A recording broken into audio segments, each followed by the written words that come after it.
நம்ம குணமாலை இடைமுகத்தில் பல செய்திகளை பார்த்தோம். இறுதியில் குணமாலையை திருமணம் பண்ணிக்கிறான், சேர்ந்துக்கிறான். அந்த நேரத்தில் அந்த கட்டியங்கானோட அசனி வேகங்கிற யானையை அவன் மதம் பிடிச்ச யானை இது பண்ணதுனால அவனுக்கு ரொம்ப கோபம் அவன் போர்ப்படைகள்லாம் திரட்டி அனுப்பி இது பண்ணான். தன்னோட மதன்கிற தலைமையில் போர்ப்படை. இந்த செய்தியானது அவனுடைய தோழர்கள் மூலம் சீவானுக்கு தெரிஞ்சது. அவனே என்ன சொன்னார்கள், இப்போ இப்போ சண்டைக்கு போவா, நம்ம ஜெயிச்சுடலாம் திட்டம் போட்டான். அப்போ தந்தை சொல்கிறார், அவன் நேரங்காலம் நல்ல நேரம் வரணும், ஒரு நாள் காலம் கொஞ்சம் பொறுத்து இருக்கணும், இப்போ போய் சண்டை போட்டு வெற்றி பெற முடியாது, இயலாது, வேண்டாம், என்ன சொல்ல கேளுன்னு உடனே தந்தை சொல்ல கேட்டு நடந்தான். அந்த நேரத்தில் படைகள் இவனை பிணிச்சிட்டு போகிறது, சிறைக்கு போகிறது. ஜனங்கள் எல்லாரும் அழுகிறார்கள், தத்தை மயக்கம் போட்டு விடுறா, குணமாலை கஷ்டப்படுறா. தத்தை தேவலோகத்து மகள் இல்லவா, அவனை எப்படியாவது சீவகனை நான் காப்பாற்றுறேன் முனைகிற போது சீவகன் சொல்கிறான், எனக்கு தீங்கனை போற்றிக்கொள்ள நான் தான் முனையினவே தவிர நீ எனக்கு அது செய்ய வேண்டாம், நானே என்னுடைய தீங்கை போற்றிக்கொள்கிறேன் என்று கூறுகிறான். அந்த நேரத்தில் தான் சுதஞ்சனன்கிற தேவன் இருக்கான் இல்லையா, நாய்க்கு பஞ்ச நமஸ்காரம் மந்திரத்தை உபதேசம் சொன்ன சுதஞ்சனன் தேவனாக மறுபிரிவு எடுத்து தேவனாக ஆகிடுது. அந்த சுதஞ்சனன் சொல்லியிருக்கான் இல்லையா, எப்போ நினச்சாலும் நான் வரேன் சொன்னதுனால சுதஞ்சனனை ஜீவகன் நினைக்கிறான். அந்த இதில் எப்படி இவனை காப்பாற்றுவது, ஜனங்கள் கூட்டம் சமுத்திரமாக இருக்குது, இவனை கைது அழிச்சிட்டு போகிறாங்க. அந்த நேரத்தில் என்ன பண்ணலாம் அப்படின்னு சுதஞ்சனன் ஒரு செகண்ட் யோசனை பண்ணி புழுதி மழை எல்லாத்தையும் வர வச்சுட்டான். மழை வருது, புயல் காற்றடிக்குது, அது அடிக்குது, இது அடிக்குது, ஒன்றுமே தெரியல யாருக்கும். அந்த நேரத்தில் அப்படியே சீவகனை பற்றி தூக்கிட்டு போயிட்டான். இப்போது அப்புறம்தான் கொஞ்சம் நேரம் கழிச்சதுக்கப்புறம் தான் அடாடா இது என்னதுன்னு தெரியலையே, இவன் சீவகம் போயிட்டாங்கிற விஷயம் தெரிகிறது. அவங்க நண்பர்களுக்கெல்லாம் சந்தோஷமாக இருக்குது. அதே நேரம் மக்களும் மகிழ்ச்சி அடைகிறார்கள். அதே நேரம் மதனன் என்ன பண்ணுறான், இது மாதிரி சீவகன் போயிட்டு இந்த விஷயம் கட்டிங்கான் தெரியக்கூடாதே, நம்ம உயிர் போய்விடுமே என்று சொல்லி வேறு யாரோ ஒருவன் அவனை சீவகனை போலவே அவனுடைய முகங்கள்லாம் சிதைக்கிறான். சிதைச்சு அவனை கொண்டு அழிச்சிட்டு போகிறான். இந்த போர்க்களத்தில் மழை காற்று புழுதி எல்லாம் அப்படி வந்ததுன்னா முகமே போயிடுத்து அப்படின்ட்டு அவனை அழிச்சிக்க போய் காமிச்சிட்டா கத்தியங்காரன் சந்தோஷப்படுவான் என்று அவன் அப்படி ஒரு யோசனை செய்து போயிட்டான். சீவகன் இங்கே அவனை அழைச்சிட்டு போகிறான். சுதஞ்சனன் சீவகனை அழைச்சிட்டு போகிறான். ஒரு பெரிய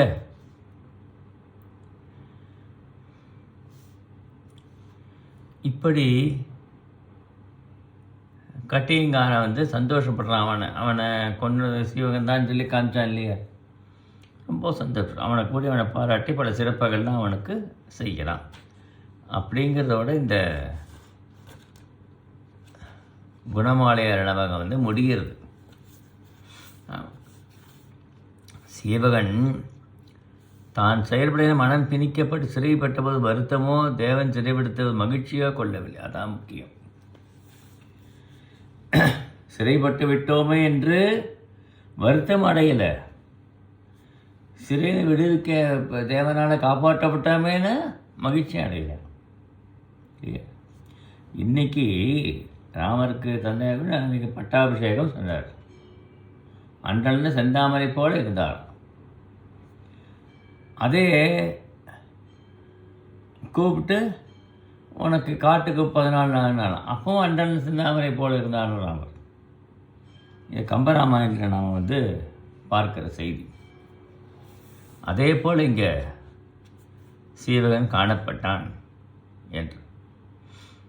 சந்திரனை இளைய சூரியன் சுமந்து சென்றது போல சுமந்து சென்றானாம்.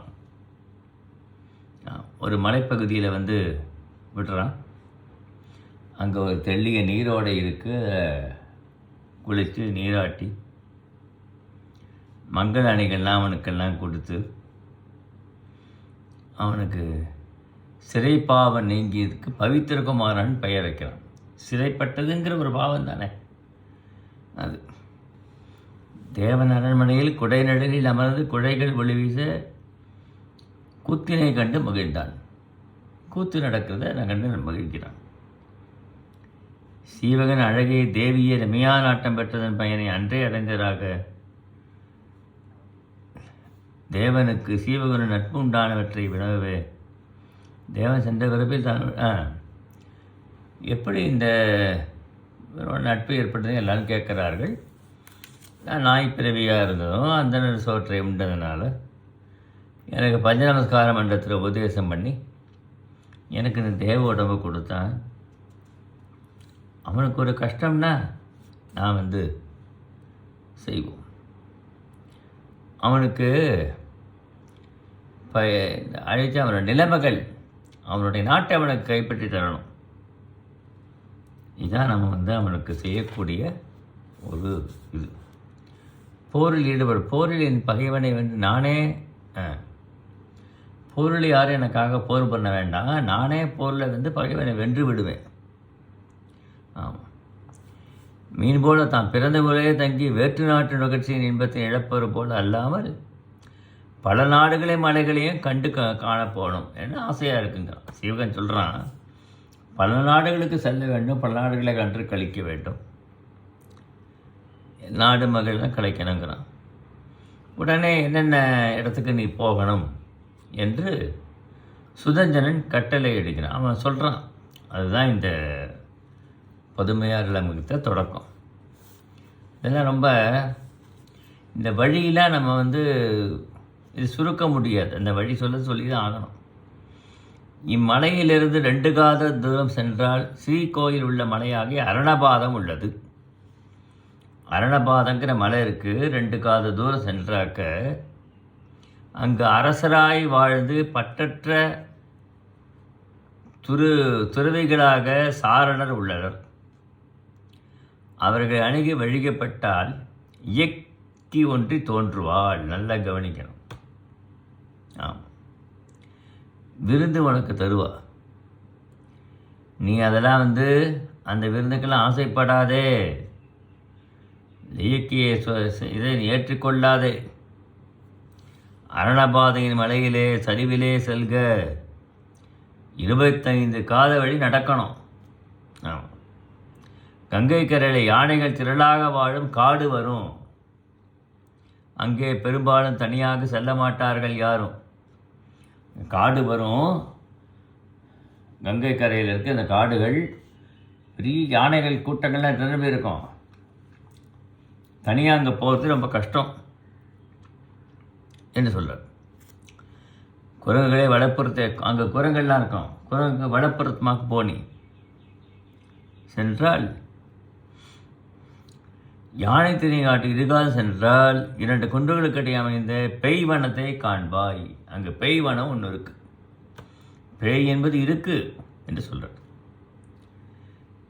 காதல் கொண்ட மகளிர் போல வழிப்போவரை அணுகி வசீகரித்து அவள் தழுவி பேயாகி அவர்களை உடல்களை தின்னுவிடும்.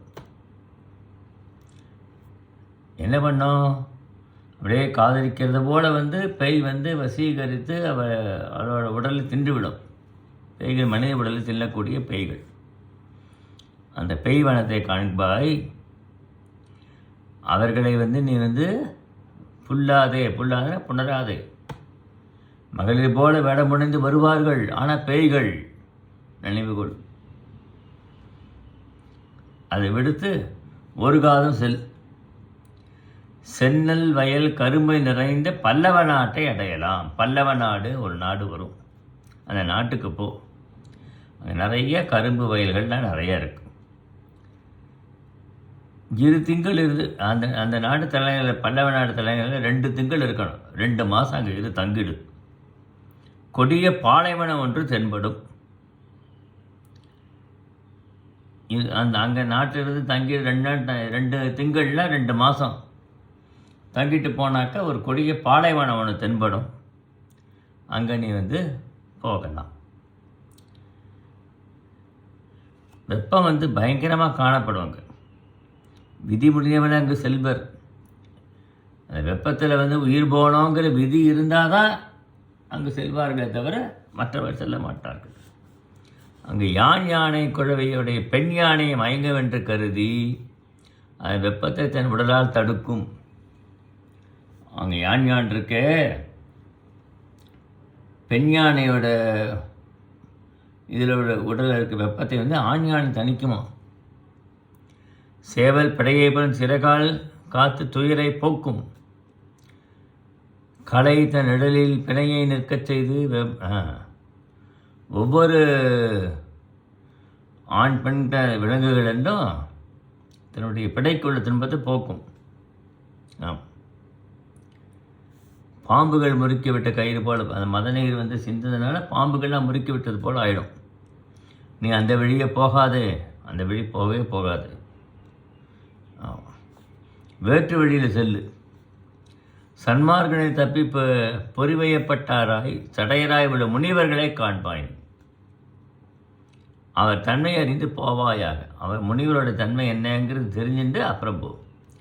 அங்கு வாழை மா பலா முதலிய முக்களிகள் நிரம்ப காணப்படுகிறது.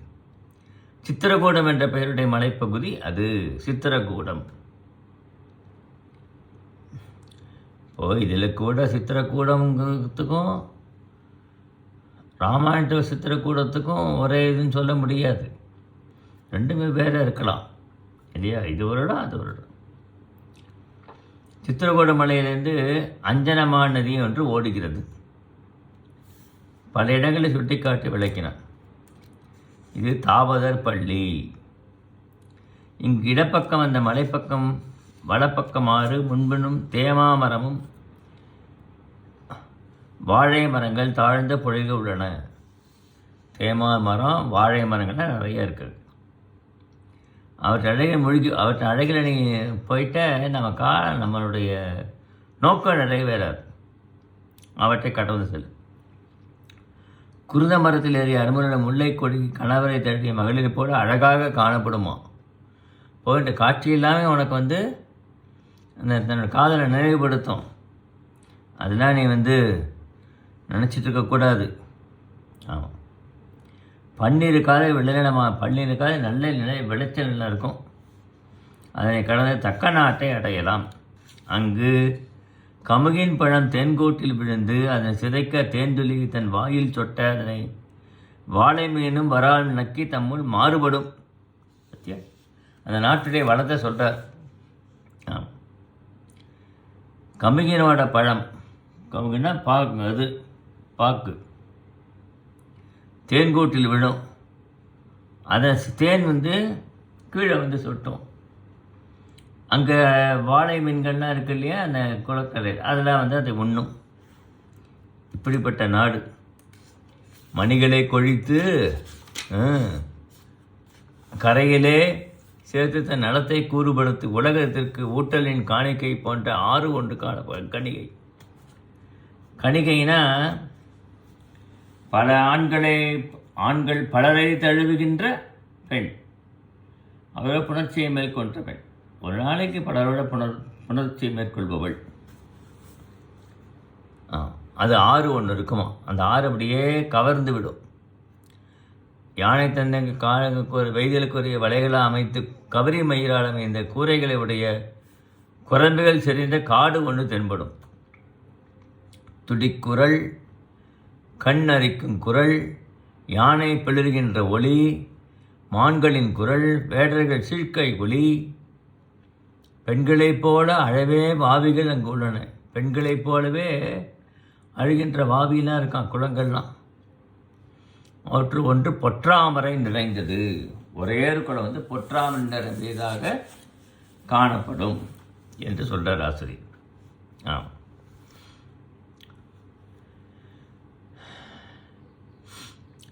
நிறைந்த குளம் ஒன்று, எல்லா நோயும் தீர்ப்பது ஒன்று. ஒன்று வந்து பொற்றாமரை குளம், இரும்பை பொன்னாக்கும் ரதம் நிறைந்த குளம் ஒன்று, இரும்பை பொன்னாக்கிற குளம் ஒன்று, எல்லா நோயும் தீர்க்கணும். 3 குளம் இருக்குங்க. ஆமாம், நோய்கள் தீர்க்கக்கூடிய குளம், இரும்பை பொன்னாக்கிற குளம், பொற்றாமரை நிறைந்த குளம். ஆமாம், பூத்த பாவி நேரையாக இருந்ததற்கு ஏற்றது. அதற்கு பக்கத்தில் குவளை மலர் பூற்ற பாவி ஒன்று இருக்குது, கிணறு. அந்த நீர் வந்து குடிப்பதற்கு ஏற்ற தண்ணீர், அதை குடிக்கலாம். 4 பொய்களை அணுகுவோரை அவற்றை காத்தக்கோடு வழுவோர் கொன்று தின்பர். அங்கே பொய்கள் இருக்குன்னு சொன்னேன் இல்லையா, 4 பொய்கள்லாம் இப்படி இருக்குன்னு. அந்த பொய்கையில் காவல் காக்கிறார்கள். யாராவது பொய்கையில் வந்து நீராடினாலோ அந்த தண்ணீரை உண்டாலோ அவர்களை வந்து கொன்று விடுவார்களாம் காவலர்கள். அப்படி ஒரு அங்கே இருக்குது. அந்த 4 பாவிகளையும் இடப்புறம் தள்ளிவிட்டு நீ வலப்புறம் செல்லணும். ஆமாம், இவன் நல்வினை உடையவன் என்று கருதி தொழுது அகழ்வர். நீ இடப்பக்கம் போனால் இவன் தீவினைன்னு சொல்லிட்டு உன்னை வந்து துன்புறுத்துவார்கள். நீ வலப்பக்கம் போயிட்டேன்னா உன்னை விட்டு போயிடுவாங்க அவங்க, கவலையே பட வேண்டாம். மகரந்த பொடி உதிர்ந்து நடப்பதற்கு இனிமையாக இருக்கும். கல்லெல்லாம் தெரியாது, மகரந்த பொடி உதித்து அப்படியே பூ போல இருக்கும். ரொம்ப அழகான காடு. கற்புட மகரம் போல நேராக செல் நிலையில் மகரந்த பொடி உதிர்ந்து இனிமையாக இருக்கும். பாலிகையை போன்ற துணையில் உள்ள மலர்களையும் பூத்திட்டு அழகான பொழிலை கண்டவாறே கடல் செல். மகளிர் கற்பு போன்று திண்ணிய வனகிரி முன் வலப்பக்கம் தோன்றும். வனகிரி ஒன்று இருக்கும். குளிர்ச்சியால் மதிபோல் தோன்ற மலையை ஒரு பகுதி அருகப்பெருமான் ஆகம வழி ஒழுகும் இருடியர்கள் தங்குகிறார்கள். மலைப்பகுதியில் ஒரு ஆறு, அங்கே இருடியர்கள்லாம் தங்கியிருக்காங்க. அருகப்பெருமான் அங்கு மதன கீதம் தவிர ஏனைய ஓசைகள் எல்லாம் முழங்கும்.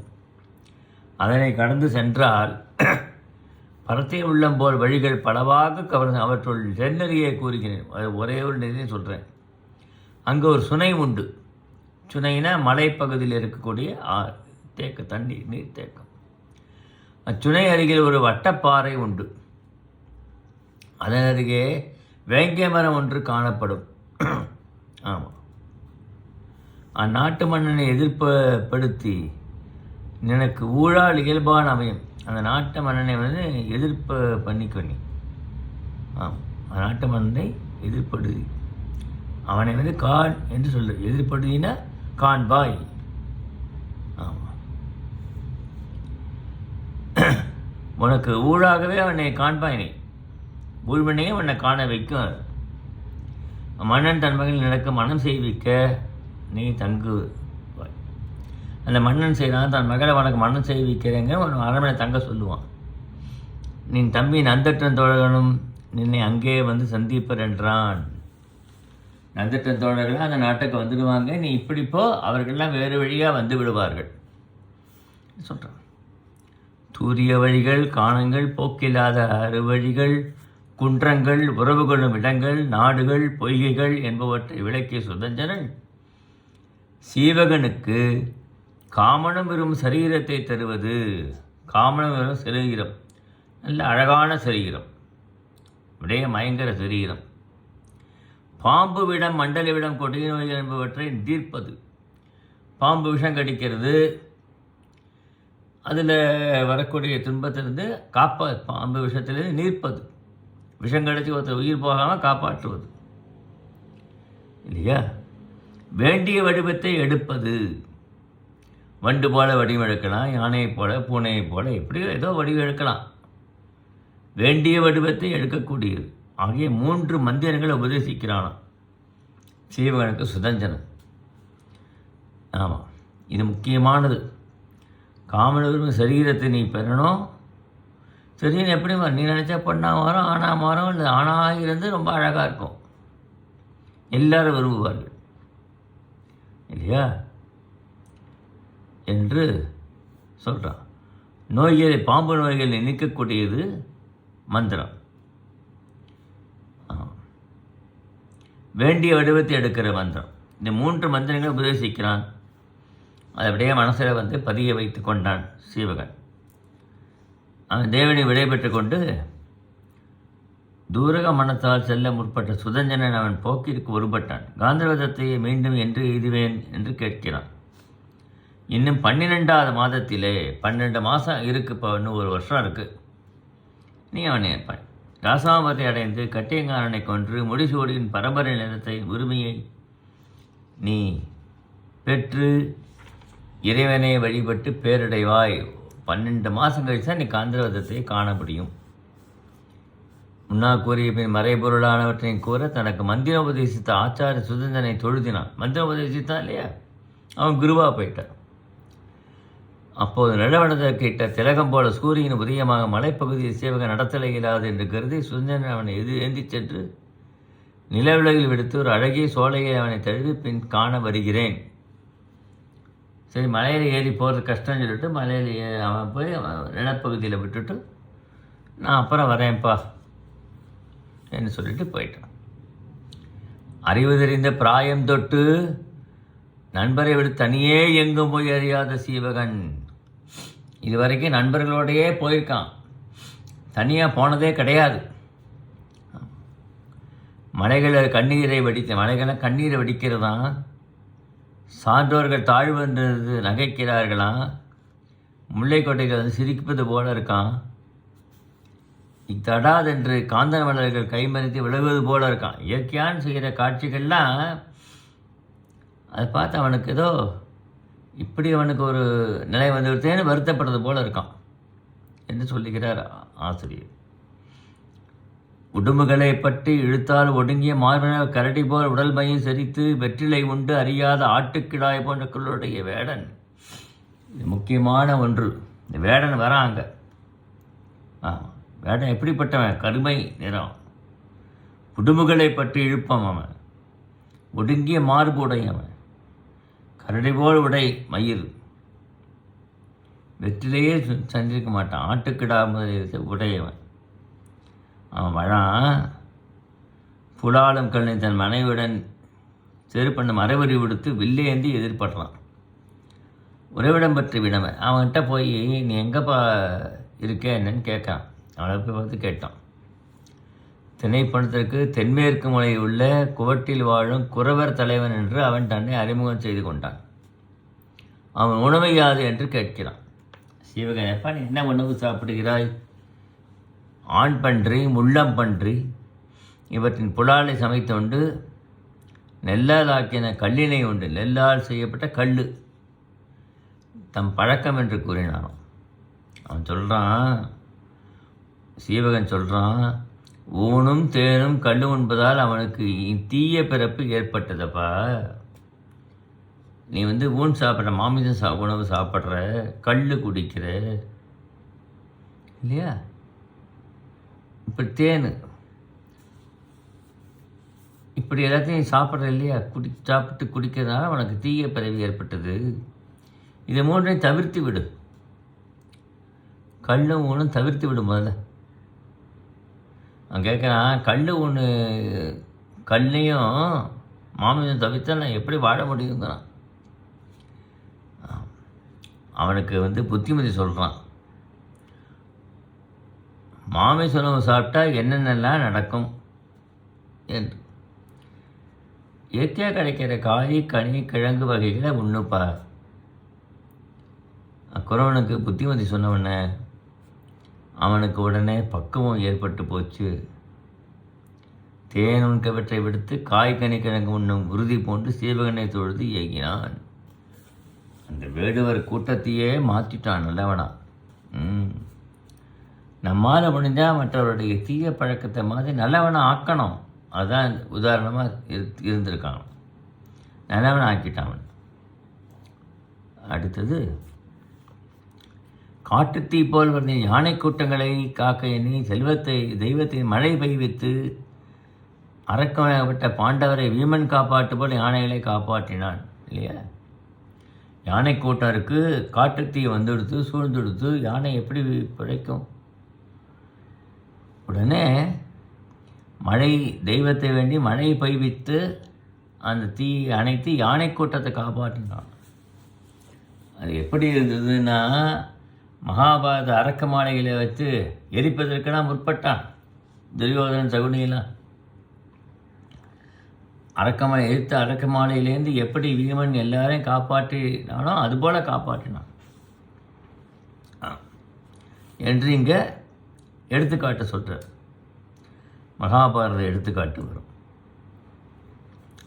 மான்கள் வருடை விளையாட அரணபாதன் கோயிலை அடைந்து அந்த கோயிலை வலம் வருகிறான். அருகப்பெருமான் மலர்கள் தொகை வழிபாடு செய்கிறான். அது அருகதேவன வழிபாடு எப்படிங்கிறது சொல்கிறார்.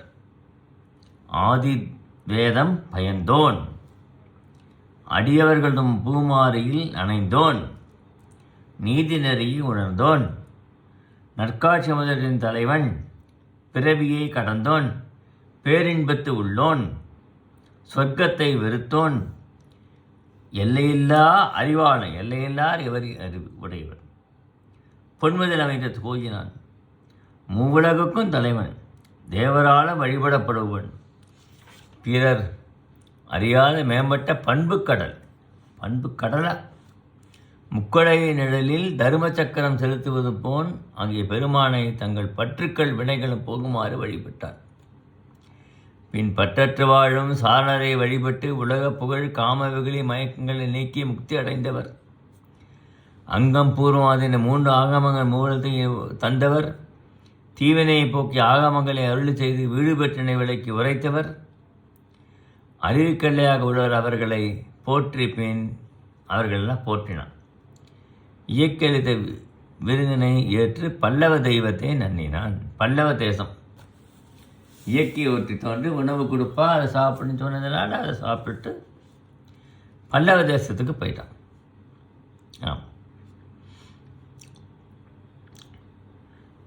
உழத்திருவர் களை பறிப்பவர் வினவி அவர் குறித்த வழியிலே சந்திரபாயன அன்னமும் மகனிலிருந்த கடங்கு சூழ்ந்த நகரை அடைந்தான்.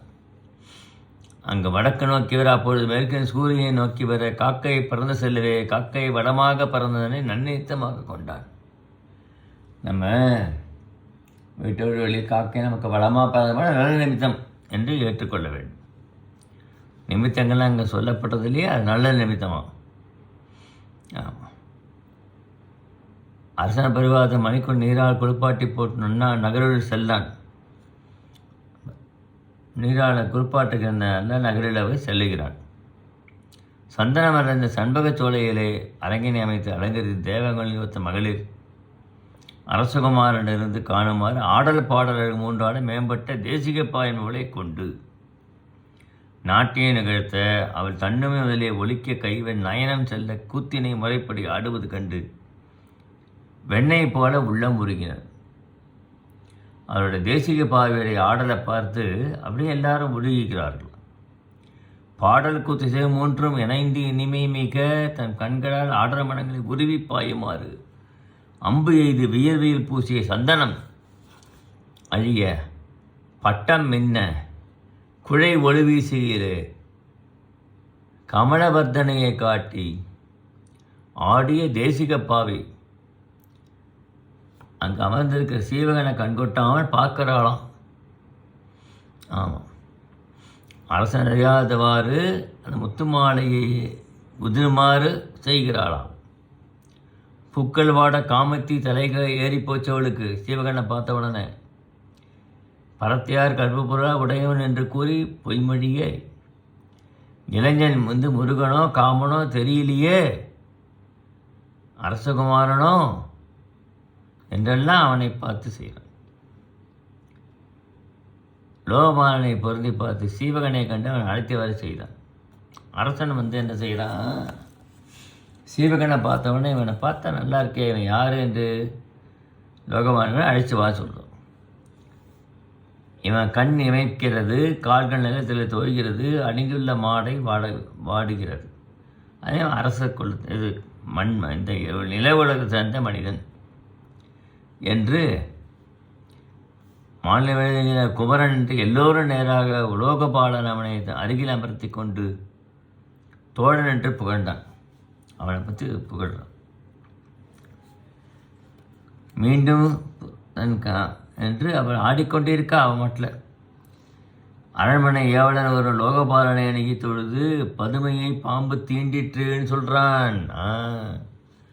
பதுமையை அந்த நகரத்தோட அரசன் அவனை பாம்பு கடிச்சு கொடுத்துப்பா, இடி விழுந்தால் போல செய்தியை கூறுறானோ. சீவகனை அங்கேயே இருக்குமாறு குறிப்பு சீவகன் ஏவலனை வினவ அவன் போயிட்டான். பதுமை சோலையில் முல்லை எப்படி ஏற்பட்டதுன்னு கேட்குறான் சீவகன் அவளை பார்த்து. முல்லை மெவ்வல் சந்தனம் கற்பூரம் தீம்பு என்ற கொடிகள் செடிகளையும் சந்திரகாந்த நிறையும் தேனையும் கலந்து ஊட்டி வெயில் படாமல் வளர்த்த பின்பு பவளத்தை கொல்காமங்களால் பொன்னாலே வேலிகோலி முத்தாலே மலரைப்பறை வளர்க்கிறாள் அவள். அவள் திலோத்தமை என்று தன் தாயின் பெயரிட்டு வளர்த்த முல்லை கொடி நல்ல நாளில் அரும்பு ஈன, அது அரும்பு விட்டது. அதனை பணிப்பெண் வந்து சொல்ல மகிழ்ச்சியை பலருக்கும் பொன்னெழுத்து கொண்டாடி சோலைக்கு சென்று குராமரம் பல பூக்களை பூத்து குழங்க புக்குய்ய கையை தீட்டி அளவிலே அவளே வளர்த்த முல்லைக்கொடி. அதில் தானே போய் பழிக்கணும்னு போகிறான். அங்கே அரவம் ஒன்று வந்து அவனை தீண்டி விட்டது. அரவம்னா பாம்பு. இதை என்ன நயமாக சொல்கிறார். அவன் முகத்தை பார்த்த உடனே இது சந்திரனோ நினச்சிதான். சந்திரனை ஆமாம் சரி, சந்திரனுக்கு முகத்தை தீண்டவில்லை. கையை பார்த்த உடனே அம்மேயோ என்ன, ஓ இது வந்து மனித இதுதான் இது என்று வந்தாரோட வினவிதை போல அவளை பதுமை வந்து தீண்டியது. என் தந்தையை தொழுது என் அண்ணனை வணங்கி என் தாயும் சிவனையும் தழுவிக்கொண்டு அவள் என்ன சொல்லிட்டா, சாகிற நேரத்தில் என் அப்பா அம்மா என் அண்ணனுக்கெல்லாம் சொல்லு, என் உயிர் போகிறது, என் தாயை செவிலியில் நினச்சிக்கோ என்று கூறி தழுவிக்கு நிலத்தை சாய்ந்தாள். அப்படியே சோர்ந்து நிலத்தில் சாய்ந்துட்டாலும். இதை வந்து சீவகனுக்கு அங்கே இருக்கிறவாறு சொல்கிறான். விடம் தீர்க்க மந்திரங்களை தான மிகுதியாக கூறிய மருந்துகளை செய்தான். விடம் தீர்க்கிற மருந்தெல்லாம் சொல்கிறான், மருந்து கட்டுறான், மற்றவரெல்லாம் வரவழைக்கிறான், மருத்துவர் வரவழைத்து செஞ்சு பார்க்குறான், முறை சரவிக்கிறான்.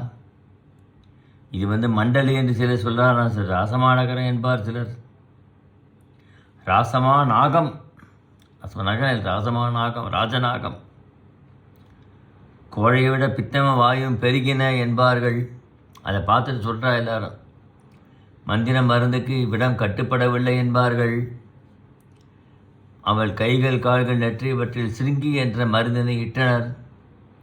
உயிரின் மேல் இருக்கும் விடம் நீங்க உடம்பை புனலில் இடுவோம். புனல்னா நீர், தண்ணீர், சூடு போட்டு பார்ப்போம் என்றனர். ரத்தம் நீங்கி விட்டதே, இவள் பிழைப்பாடு என்று சிலர் சொன்னாராம். விடம் நீங்க தெய்வத்தை தொழுதனர். மந்திரவளை பலரும் வந்து மந்திரித்து அவளை எழுப்ப முயன்று தோற்று போய்விட்டனர். யாராலும் அவளை எழுப்ப முடியல. இன்று கிரகணன் அவன் சொல்கிறான், கணிகன் சொல்கிறான், கணிகனா ஜோதிடத்தில் நிபுணன். இன்று கிரகண நாளும் அன்று. இன்று கிரகண நாள் கிடையாது, இன்னைக்கு கிரகணம் இல்லை இல்லையா?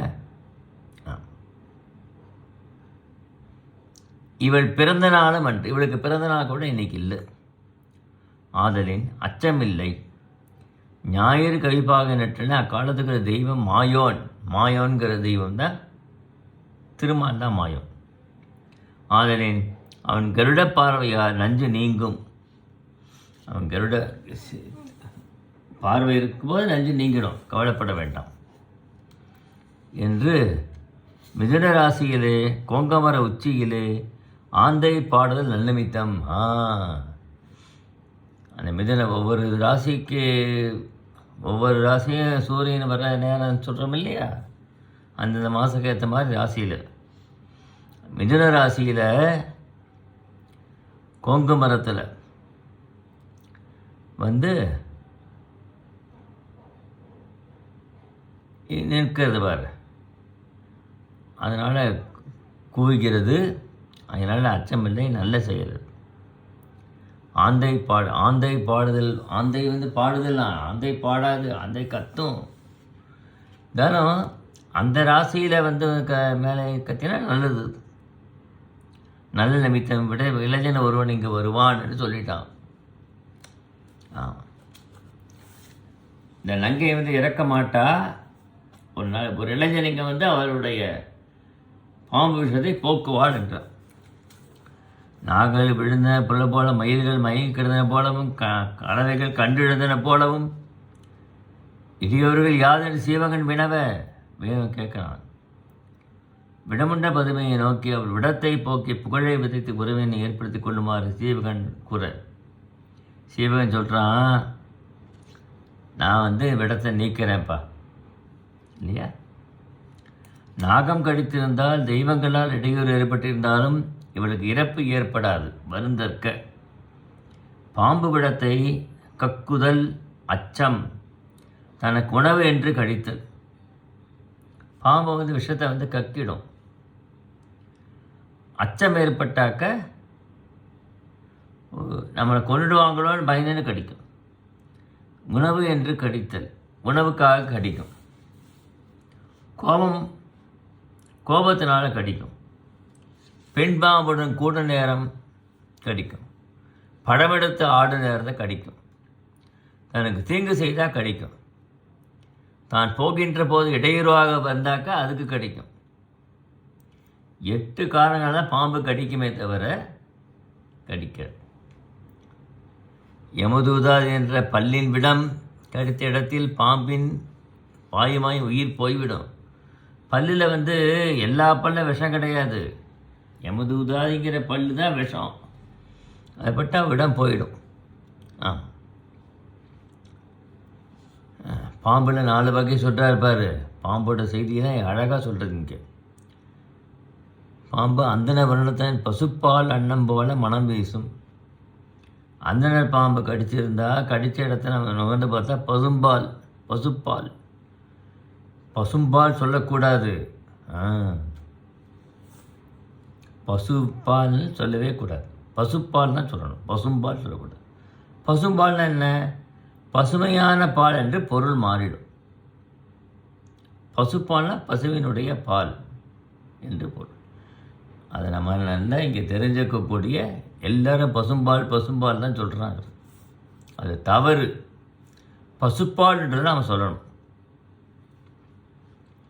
இப்படி இங்கே அழகாக எடுத்து காண்பிச்சிருக்கார் ஆசிரியர்.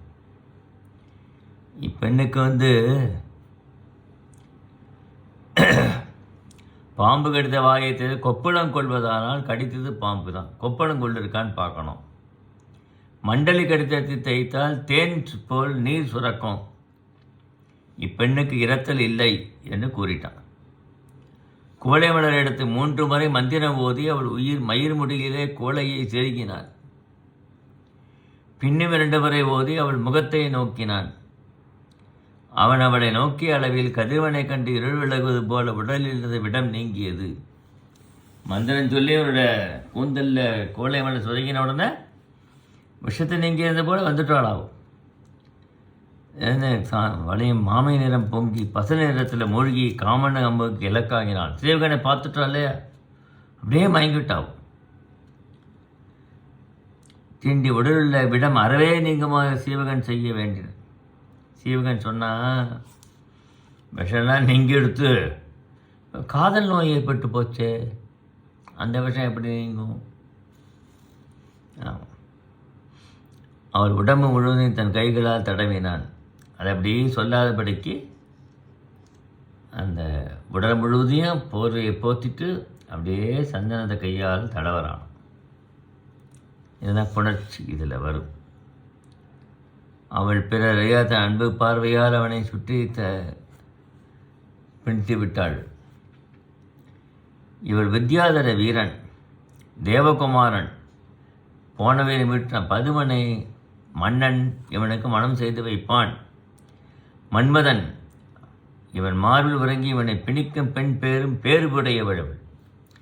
மார்பில் தூங்கக்கூடிய இந்த பெண்ணு ரொம்ப பேறு பெற்றவளப்பா. சீவகனை நீராட்டி துகிலம் சார்ந்த நறுமையை ஒப்பனை செய்து பொன்னாளாகிய மரபடியை பாதுகையலை செய்து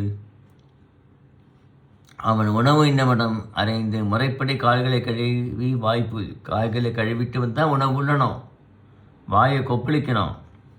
ஆமாம், உணவு உண்டு கை கழுவி ஆச்சமனம் செய்யணும். உணவுன்ற முறையெல்லாம் எவ்வளோ அழகாக சொல்கிறார் இருப்பார் ஆசிரியர். ஆச்சமனம் பண்ணணும்.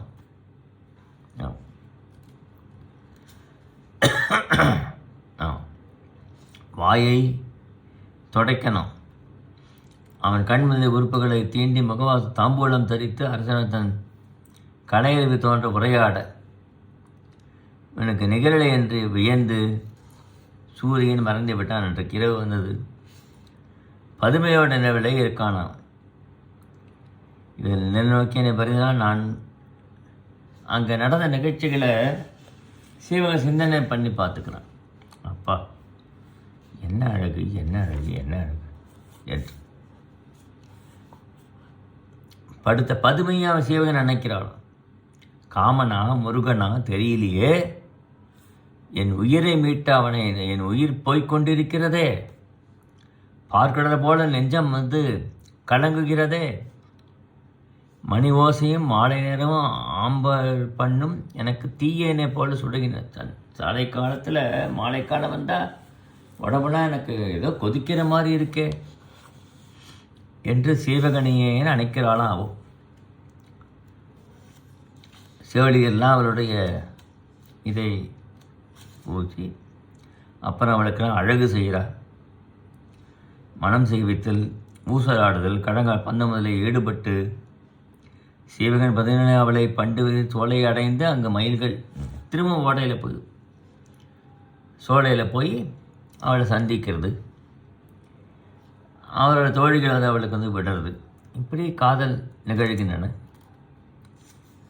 உடுத்தினாள் பல்லழகு முல்லை வகை விஞ்சியது புகழ்ந்தான். ஆமாம், இப்படி நலம் பாராட்டி தனபதி என்ற மன்னன், அந்த மன்னன் பேர் தனபதியின் பேர். அமைச்சன் சீவகன் உலகை ஆளுக்குரிய இலக்கணமுடைய பதுமை உயிரை இவ்விடத்திலிருந்து வைத்ததால் திருமணம் செய்து வைக்க என்று கூற அமைச்சனும் அக்கருத்தை வர சீவகன் எண்ணத்துக்கு அரசன் உட்படி செய்கின்றான். சீவகன் அரசனும் பதுமையோட அண்ணனும் போனவையை மீட்டு அவள் தலையிலே பூச்சுடையவளுக்கு உடம்பு தீண்டிய சீவகனை பதுமை ஏற்றவள் முடிவு செய்து மண்டபத்தில் திருமண மண்டபம் ஏற்படுத்தி காப்பு நான் கட்டுகிறார்கள். திருமணம் காப்பு நான் கட்டுறாங்க இல்லையா, 2 பேருக்கும் காப்பு நான்கள் கட்டி ஒப்பனை செய்து காந்தரவ மனதையும் உண்மையிலேயும் இயற்கை பண் உள்ள அன்புடைய 2 உலர்கள் இணைய நாடோறும் நுகர்ச்சி இன்பத்தை உடையவர்களாய திருமணத்துக்கு ஏற்ப ஒப்பனை செய்தனர், முறையாக நடத்தினார்கள் என்று சொல்கிறார் ஆசிரியர். அவள் பதுமையோடு இவ்வாறு இவன் இன்பத்தை துய்த்து கொண்டு இருக்கிறான் என்று ஆசிரியர் கூறுகிறார். ஒரு நாளைக்கு 1-2 சொல் தான் பதுமை பேசுகிறாளாம். அப்பா அவரோட இன்பத்தில் 2 மாத காலம் அவரோட இன்பத்தில் கழிக்கிறான். எப்படி நல்லா அங்கேயே இருந்துட்டு அதுக்கப்புறம் 2 மாதம் கிட்ட அந்த இடத்த விட்டு வேறு இடத்துக்கு போனோம் இல்லையா. தன் நல்வினை ஆக்கத்தை தேராக்கு பதுமையின் போகத்தை விடுத்து தன்னை தழுவிய கைகளை தன்னுடைய இலக்கு என்ன, எல்லா நாட்டு அரசனை இந்த அரசனுடைய மகனை மணந்தால் அந்த நாட்டுடைய படை உதவிலாம் இவனுக்கு கிடைக்கும். ஆம், அந்த நாட்டு வேறு நாட்டுக்கு போகணும். உடலை விட்டு உயிர் பெறும் சொல்வது போல சீவகன் வந்து இரவு நேரத்தில் எழிலே புறப்பட்டு சென்று விட்டான். பதுமை காணாது ரொம்ப கத்தினானாம்.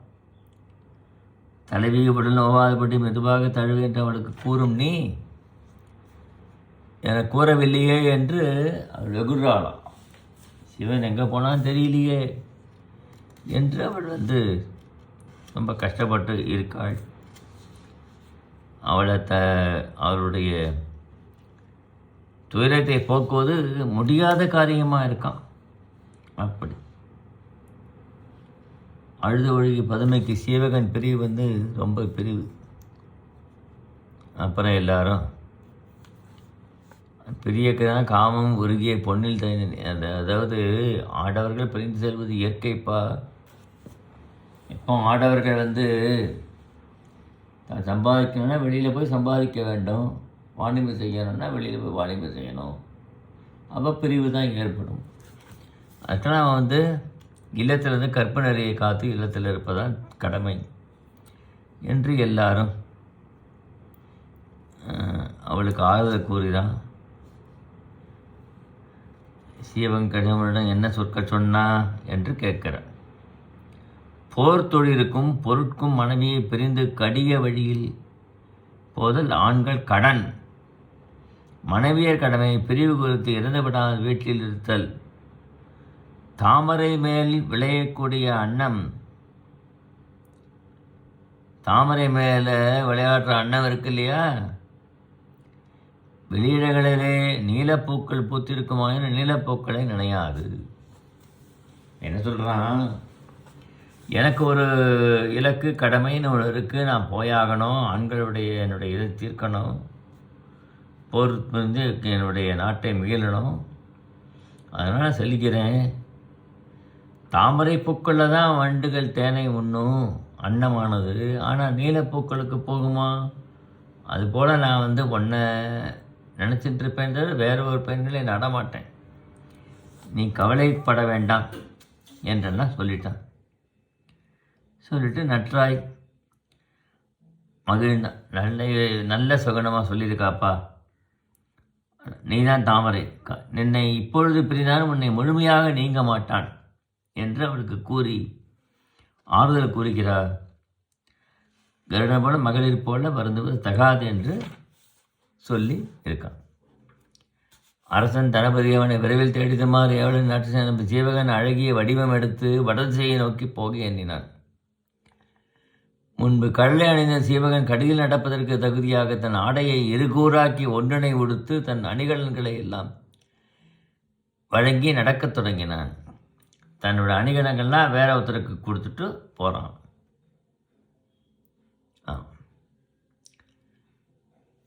அரசன் ஏவலர் மாற்றுபடியிலிருந்து சீவகனை கண்டு உன்னை போன்ற வழிவுடையவர் ஒருவர் வெளியே போனை கண்டாயா என்று கேட்கிறான். தன் கூட்டை நம்பி அவர்கள் போவதற்கு சோதிடத்தில் அறிந்து கூறுவானைப் போல உங்கள் கணவன் இனி இப்பொழுது காண முடியாது, 9 மாதம் கழித்து காண்பீர்கள், யான் கூறுவது உண்மை செய்தி என்று சொல்லிட்டு அவன் தான் சீவகன் வந்து மாறு வேடம் புனைத்துட்டான் இல்லையா, அதனால் அப்படின்னு அரசனுக்கு சொல்லுப்பா, நான் அப்புறம் காண்கிறேன் சொல்லிவிட்டு சீவகன் போகிறான். இதுதான் பதுமையார் இளம்பகம் கூறக்கூடிய செய்தி.